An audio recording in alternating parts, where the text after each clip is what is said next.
In this video, I will show you how to upload high quality photos on Twitter. Firstly, you need to go to your profile section on your account.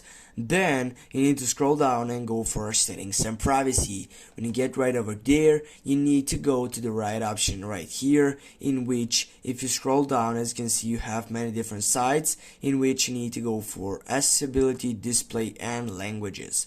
Go for that selection, and here guys, you're gonna be available to choose all these setups in which you need to go up on that first site, which is for data saver. But before you do that, as you can see right here, if you go on accessibility, you can check out your hashtag pronouncing. But if you go again on data usage, here as you can see, you have that site for photos. Go for images or photos, and here you need to make sure that is mobile data and Wi-Fi, and then also high quality image uploads needs to be on mobile data and Wi-Fi.